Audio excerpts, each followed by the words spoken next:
Good day, Ma'am Karen. We are Group 13. We are presenting and going to discuss drugs affecting respiratory system. Just an overview. On the respiratory system, drugs can be administered to the lungs by inhalation, oral, or parenteral routes. The deposition of particles in the lung can be enhanced by breath holding in inspiration following drug inhalation. If a person wants faster effects, then they may imply inhalation. Inhalation is the very old method of drug delivery. Inhalation treatments targets the airways, quickly lowering the dose of the drug required for the optimal efficacy and is effective in doses that do not cause systemic side effect. For oral administration or PO, it is the ingestion of a drug by mouth and into the gastrointestinal tract. It is one of by which a drug can be taken. About the parenteral route or injection, usually it is used in emergency cases. Another kind of route of drug administration is known as transdermal or through the skin. Dermal references the skin and trans means it goes through something. What is the function of the respiratory system? The respiratory system is responsible for the exchange of carbon dioxide and oxygen in the human body. The respiratory system is the network of organs and tissues that help humans breathe. It includes your airways, lungs, and blood vessels. The muscles that power your lungs are also part of the respiratory system. These parts work together to move oxygen throughout the body and clean out waste gases like carbon dioxide. Now we are going to proceed on drugs affecting the respiratory system. This is important to consider the risks and the benefits of drugs used to treat the respiratory disorders. Chronic obstructive pulmonary disease, or COPD, is a progressive inflammatory lung disease characterized by increasing breathing difficulty. Other symptoms include cough, most commonly with mucus, chest tightness, and wheezing. COPD develops as a result of long-term exposure to irritants, such as smoke, chemical fumes, or dusts. The lungs consist of millions of air tubes, or airways, called bronchi and bronchioles, which bring air in and out of the body. These airways end with tiny air sacs, the alveoli, where the gas exchange process takes place. Repeated inhalation of irritants results in a chronic inflammatory response, which brings in a large amount of defensive cells, along with inflammatory chemicals from the immune system. Inflammation of the airways causes them to thicken and produce mucus. Narrowing the air passage, this is known as chronic bronchitis. Inflammatory chemicals also dissolve alveolar walls, resulting in destructions of the air sacs, and this is emphysema. COPD is basically a combination of these two conditions. Tobacco smoking is accountable for about 90% of COPD cases. This includes current, former smokers, and people frequently exposed to second-hand smoke. The first and most essential step to treatment is to stop smoking and improve air quality at home and workplace. Drugs for COPD. Bronchodilators, such as adrenergic and statins, used to assist in opening the narrowed airways. Steroids used to decrease inflammation. Leukotriene modifiers reduce inflammations in the lung tissue. Bronchodilators medications used to facilitate respiration by dilating the airways. These are helpful in symptomatic relief or prevention of bronchial asthma and bronchospasm associated with COPD. Bronchodilators are statins, sympathomimetics, anticholinergics, inhaled steroids. It is essential to consider the benefits and dangers of drugs that are used to treat respiratory diseases, and one of these are the bronchodilators. It makes the breathing easier and it facilitates respiration by dilating the airways. So from the word itself, broncho, which means windpipe or airway, dilator or dilate to become bigger or wider. And types of bronchodilators are xanthines, the sympathomimetic drugs or the beta agonists, anticholinergics, and the inhaled steroids. Xanthines. Under this is the widely used theophylline. It treats wheezing, shortness of breath, chest tightness that is caused by asthma, chronic bronchitis, and other respiratory conditions. The sympathomimetics or the beta agonists that is used for the treatment of bronchial asthma in COPD, and the widely used beta agonist or the sympathomimetic drugs is the salbutamol. Anticholinergics or the muscarinic receptor antagonists blocks the parasympathetic nerve reflexes that causes bronchoconstriction. Lastly is the inhaled steroids.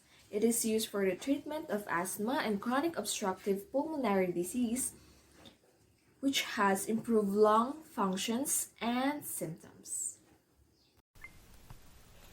Xanthines, including caffeine and theophylline, comes from a variety of naturally occurring sources. These drugs were once main choice for treatment of asthma and bronchospasm. Xanthine includes aminopylline, caffeine, theophylline, dipylline, pentoxifylline. So the pharmacodynamics drug action, xanthines have a direct effect on the smooth muscle of the respiratory tract, both those on the bronchi and the blood vessels. It stimulates the CNS such that respiration is stimulated, coronary arteries dilate, and pulmonary arteries dilate with additional effect of diuresis. Pharmacodynamics drugs effects. Adverse effects associated with xanthines are related to theophylline in the blood. Therapeutic theophylline levels are from 10 to 20 UG per ml. This should be monitored frequently to avoid severe side effects, GI upset, anorexia, vomiting, gastric pain, nausea, irritability, and tachycardia to seizures, brain damage, and even death. Theophylline toxicity occurs when concentration is above 20 UG per ml. Rapid IV administration of aminopylline can cause dizziness, flushing, severe hypotension, bradycardia, and palpitation. Good morning everyone, I am Giselle, si Takataka. Today I'm going to discuss the different interventions and the evaluation of xanthines. No? So, number one intervention of xanthines is monitor vital signs and note for the BP and HR because there might be a hypotension and tachycardia. Next is administer oral drug with food or milk to relieve GI irritation if GI upset is a problem. No? Then monitor patient response to the drug relief of respiratory difficulty and improve airflow to determine the effectiveness of the drug dosage and to adjust dosage as needed. Then next is provide comfort measures including rest periods, quiet environment, dietary control of caffeine, and headache therapy as needed to help the patient cope with effects of drug therapy.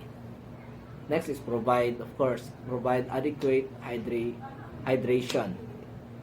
No. Next is don't crush enteric coated and sustained release tablets. Encourage to stop smoking if the patient is smoking. Then lastly is provide periodic follow-up including the blood test to monitor serum, theophylline level. So that's all the intervention. The next is we're going to proceed to the evaluation. Evaluation first is, of course, to monitor patient response to the drug, no? Then, such as improve airflow, ease of respiration. Then, monitor for adverse effects, the CNS effects, cardiac arrhythmias, or the GI upset, local irritation. So that's all. Thank you. Bye. Sympathomimetics, these are drugs that mimic the effects of the sympathetic nervous system. One of the action of the sympathetic nervous system is dilation of the bronchi, increase and depth of respiration. Sympathomimetics are used in conditions where it is appropriate to raise blood pressure by stimulating the heart and inducing vasoconstriction, because long-term use of sympathomimetics is deleterious. They are used for short-term treatment of refractory heart failure, cardiogenic shock, and hypotension caused by hemorrhage or sepsis. Sympathomimetics that are used as bronchodilators. Bronchodilators means this medication that make breathing easier. It will relax the muscle of the lungs and widening the airways. They are often used to treat long-term conditions where the airways become narrow and inflamed. So, bronchodilators include the following: albuterol, bitalterol, isoproterenol, metoprolol, salbutamol, terbutaline, ephedrine, epinephrine. The drug of choice of the treatment of acute bronchospasm, including which cause of anaphylaxis. So, the pharmacodynamics or the drug action. Most of the sympathomimetics used as bronchodilators are beta-2 selective adrenergic agonists. So, beta-2 selective adrenergic agonist, stimulation of these receptors causes smooth muscle relaxation, which may result in peripheral vasodilation and subsequent hypotension and reflex tachycardia.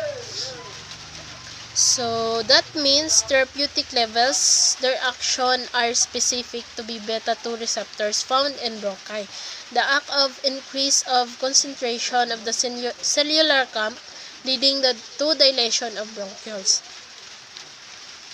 So, clinical use: asthma and other allergic condition, bronchospasm, and reversible obstructive airway disease such as acute and chronic asthma and bronchitis. They have also been effective in preventing exercise-induced bronchospasm. It is also used in preterm labor. So, these agents are able to directly activate them by increasing norepinephrine and epinephrine levels. So, it will inhibit premature labor. So, the mode of action of this is to smooth the muscle and cardiovascular and metabolic side effects. Contraindication and caution. These drugs are concentrated or should be used with caution depending on the severity of the underlying condition. In condition that would be aggravated by the sympathetic stimulation, such conditions include cardiac disease, vascular diabetes, arrhythmias, hyperthyroidism, pregnancy, and lactation. Sympathetic adrenergic stimulation, they can produce hypertension, excessive and cardiac stimulation, and cardiac arrhythmias. Pregnancy and breastfeeding, as well as in elderly clients and those with hypertension or coronary artery disease because of the risk of precipitating myocardial ischemia and angina due to decreased myocardial oxygen supply. So, pharmacodynamics, the adverse effects of this drug, which can be attributed to sympathomimetic stimulation include the central nervous system stimulation, the tremors, headache, nervousness. So the CNS stimulation, a type of drug that increases the level of certain chemicals in the brain and increased alertness, attention, energy, and physical activity.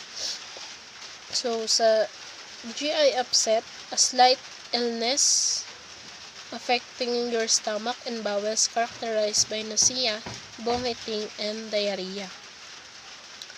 So, it has also cardiac arrhythmias, hypertension, tachycardia, and palpitation, and vasoconstriction.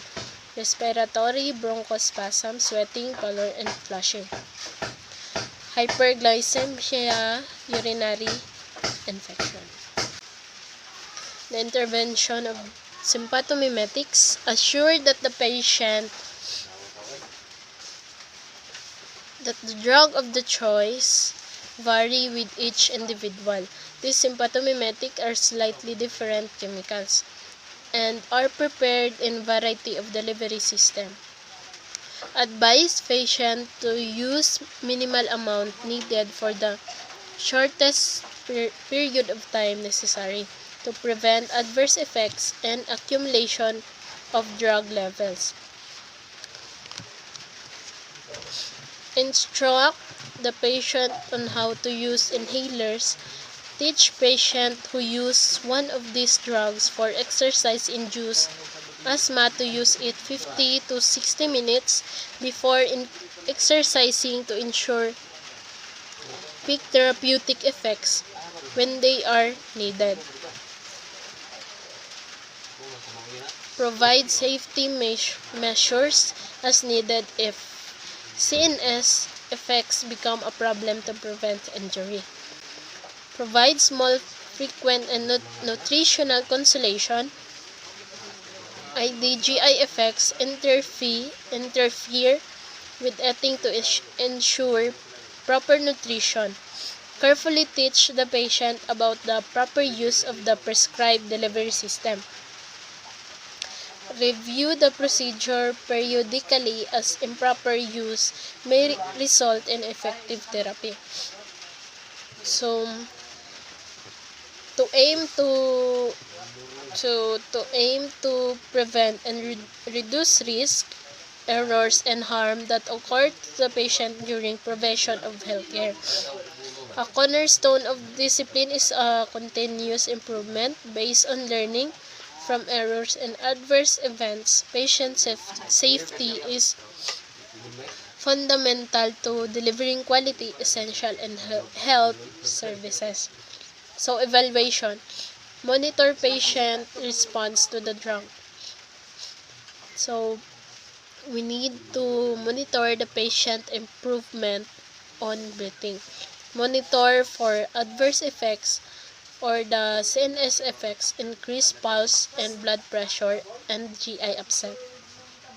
So, we need to monitor the patient response and adverse effect to make sure that the amount of medicine you are taking is both safe and effective.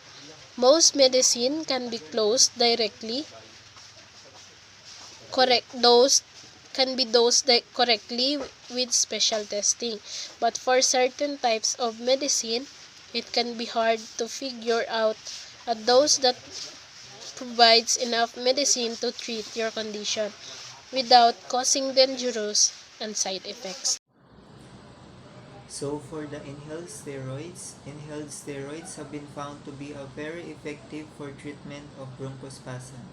The agents includes are beclomethasone given via MDI inhaler, flunisolide, triamcinolone, dexamethasone given via IV and not orally inhaled, prednisone and prednisolone. Therapeutic action and indication. Inhaled steroids are used to decrease the inflammatory response in the airway. In an airway swollen and narrowed by inflammation and swelling, this action will increase airflow and facilitate respiration. Inhaling the steroids tends to decrease the numerous systemic effects that are associated with steroid use. When administered into the lungs by inhalation, steroids decrease the effectiveness of the inflammatory cell. This has two effects: decreased swelling associated with inflammation and promotion of beta-adrenergic receptor activity, which may promote smooth muscle relaxation and inhibit bronchoconstriction.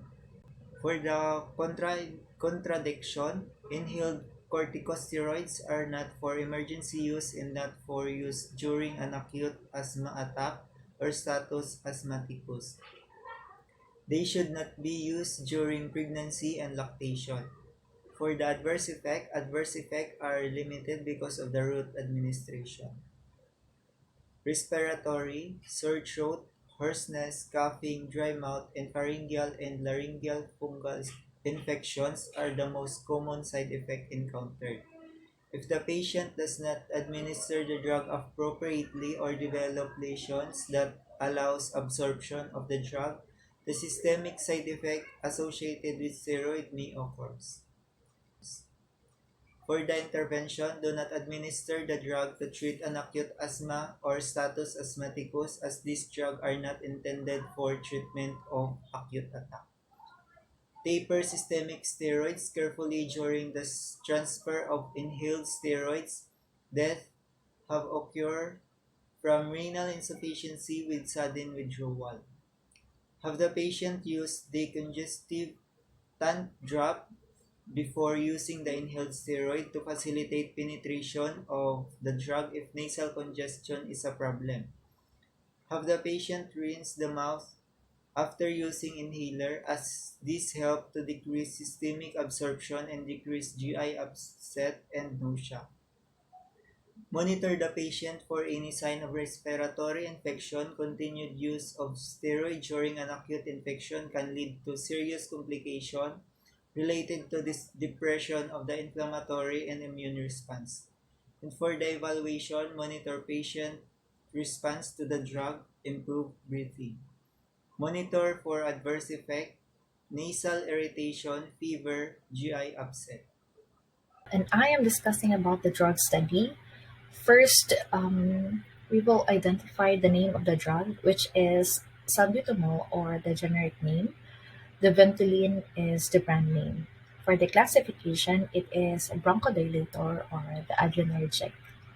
For the dosage, route, frequency, and timing, we will apply here the five rights of medication, which are the right patient, the right drug, the right dose, the right route of administration of medication, and um, the right time. So first, for the tablet, the right route is per RM. Adult dosage is 2 tablets. Frequency is 3 to 4 times a day. Children up to 12 years old, the dosage is 1 to 2 tablets. 6 to 12 years in dosage, 1 tablet. 2 to 6 years old dosage, 1/2 or 1 tablet. Frequency is 3 to 4 times a day. For the syrup, the right route is per RM. For the adult dosage, it's 10 ml. Children up to 12 years old dosage, 5 to 10 ml. 6 to 12 years old dosage, 5 ml. 2 to 6 years old dosage, 2.5 to 5 ml. And the frequency is 3 to 4 times a day. Right. For the acute bronchospasm route, it is inhalation. So for the adult dosage, 1 to 2 inhalations a single dose. Prevention of allergen, exercise-induced bronchospasm. For the adult, 2 inhalations before exertion. Children, 1 inhalation. Maybe it will increase up to 2 inhalations if required. Depends on the doctor's prescription. For the chronic therapy, adult and children dosage, up to 2 inhalations. Frequency 4 times a day with Rotacap for inhalation with Rotahealer. Relief of acute bronchospasm refers to the pictures above. Adult dosage 1 to 2 Rotacap a single dose. Children dosage, 1 rotacap as single dose. Before exertion, it prevents exercise-induced bronchospasm. For the adult, 2 rotacap, and the children dosage is 1 rotacap. For the continuation of the chronic therapy, adult dosage will be 2 rotacap. The frequency will be 3 to 4 times a day. And for the children dosage will be 1 rotacap. Frequency is 3 to 4 times a day. Now we will go for the nebules. Refers to the image above, or the severe bronchospasm status asthmaticus. Adult and children in dosage, initially 1 nebule, but may be increased for 2 frequency, 4 times a day by a nebulizer. If prolonged delivery time, up to 10 minutes, is desirable dilute with normal saline for injection. For the mechanism of action, it relaxes the smooth muscles of the bronchioles, allowing maximum passage of air. It decreases intracellular calcium, which relax the smooth muscles of the lungs by mobilizing kinase through activation of cyclic 3,5 adenosine monophosphate, or the CAMP. For the indication, the treatment and prevention of bronchiasthma, bronchitis, emphysema with associated reversible airway obstruction. For the contraindication, the threatened abortion during first or second trimester of the pregnancy, toxemia of pregnancy, antepartum hemorrhage, and the placenta previa. So now you will be discussing the side effect or the adverse reaction for the CNS or the central nervous system. Maybe we can feel, or the patient can feel, restlessness, apprehension, anxiety, fear, CNS stimulation, vertigo, headache, weakness, tremors, drowsiness, insomnia, hyperactivity, and body malaise. CV or the cardiovascular, the patient may feel cardiac arrhythmias, palpitations, tachycardia, chest pain, and hypertension. In EENT, or the eyes, ears, nose, throat, the patient may feel dry and irritated, the nose and the throat with inhaled form, nasal congestion, epistaxis, or hoarseness. Dermatological reaction will be sweating, pallor or flushing, GI, the nausea, vomiting, heartburn, unusual or bad taste in the mouth. For the metabolic, it is hypokalemia or low potassium level. The musculoskeletal will be the muscle cramps, respiratory difficulties, pulmonary edema, coughing, bronchospasm, paradoxical airway resistance with repeated excessive use of inhalation preparations, increased sputum production, or the dyspnea bronchitis. And the special precaution for Ventolin or for the medication is thyrotoxicosis. It is the inhaled salbutamol prep. It is not appropriate or managing premature labor, acute severe asthma, monitor serum K levels, pulmonary edema, monitor fluid balance, cardiorespiratory function, and ECG pregnancy and lactation. And the special precaution for Ventolin or for the medication is thyrotoxicosis. It is the inhaled salbutamol prep. It is not appropriate or managing premature labor, acute severe asthma, monitor serum K levels, pulmonary edema, monitor fluid balance, cardiorespiratory function, and ECG pregnancy and lactation. For the nursing responsibilities, we need to check and verify the doctor's order and Cardex. So we will observe the rights in medication administration, such as the giving the right drug, the right patient, using the right route, and the right time. Monitor ECG, serum electrolytes, and the thyroid function test results. Administer accurately because adverse reaction and tolerance may occur. Raise side rails up because client may be restless and drowsy because of this drug. So keep room well lit and see to it that the client has a person with him closely in case of vertigo. Assess lungs sound, PR and BP before drug administration and during the peak of medication. Assess pulse of rhythm. Provide oral care or let the patient gurgle after inhalation. to get rid of the unpleasant aftertaste of the inhalation, auscultate lungs for presence of adventitious breath sounds that may signal pulmonary edema, airway resistance of bronchospasm, inspect client's nail bed and oral mucosa for pallor, place client in position of comfort to facilitate optimum rest and sleep. So for our case scenario, a 75-year-old man with a smoking history of 1 pack per day for the past 40 years and had tried unsuccessfully to quit after his diagnosis of emphysema. He now smoked a half-pack per day with a complaint of shortness of breath as verbalized galisod ko ginhawa, and the presence of chronic cough and productive of yellowish sputum. His medication include salbutamol Ventolin biometered inhaler. Sleeping in the bed had become a problem with severe respiratory distress, sitting on the edge of the bed, leaning forward, supporting weight with his palm, and breathing through his pursed lip. The lung examination revealed a barrel chest and a poor air entry bilaterally with a moderate inspiratory and expiratory wheezing, and the heart and abdominal examination results are within normal limits. So for our assessment, for the subjective data, galisod ko ginhawa as verbalized by the patient. For the objective data, persistent cough, use of accessory muscles, abnormal sound of breath. For the vital signs, the temperature is 37, the respiratory rate is 28 breath per minute, and for the pulse rate, 58 beats per minute, and for the blood pressure, 100/80. So for our diagnosis, ineffective airway clearance related to bronchospasm, evidenced by a statement of difficulty breathing, changes in depth or rate of respiration, use of accessory muscles, abnormal breath sound, and persistent cough with sputum.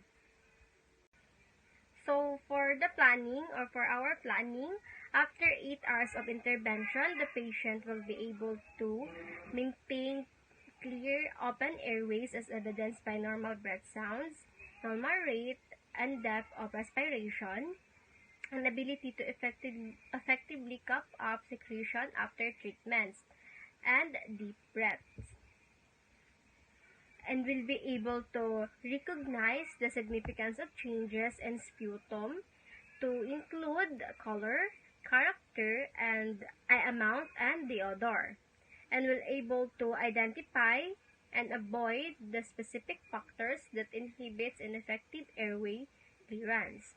So for our intervention, for the independent intervention, educate the patient on the benefits of quitting smoking. Provide an incentive spirometer for the measurement of air obstruction. Assist the patient to assume a comfortable position. Elevate the head of the bed. Have the client lean on an overbed table or sit on the edge of the bed. Keep pollutants to a minimal, such as dust, smoking, and feather pillows, depending on the scenario. Teach the patient the proper ways of coughing and breathing. Example, take a deep breath and hold for 2 seconds and cough 2 to 3 times in succession. Increase fluid intake to 3,000 ml per day within cardiac tolerance. Provide warm or tepid liquids. Recommend to take up fluids between instead of during meals. Assist the patient to turn every 2 hours. If ambulatory, allow the client to ambulate as tolerated. Suction of secretion as needed, and demonstrate the chest physiotherapy such as bronchial tapping when in cough and proper postural drainage. So for our dependent intervention, administer a salbutamol Ventolin 1 to 2 inhalation 4 times a day as prescribed by the physician. So for the collaborative intervention, administer a oxygen 1 to 2 liters per minute. So for our evaluation, after 8 hours of intervention, the patient was able to maintain open airways as evidenced by normal breath sound, normal rate, and depth of respiration, and the patient could effectively cough up secretion. The patient will able to recognize the significance of changes in sputum. The patient was able to identify and avoid specific factors that inhibit the effective airway clearance, and the patient was able to demonstrate the proper way of coughing and breathing. And lastly, the patient was able to demonstrate the bronchial tapping or the chest the chest physiotherapy.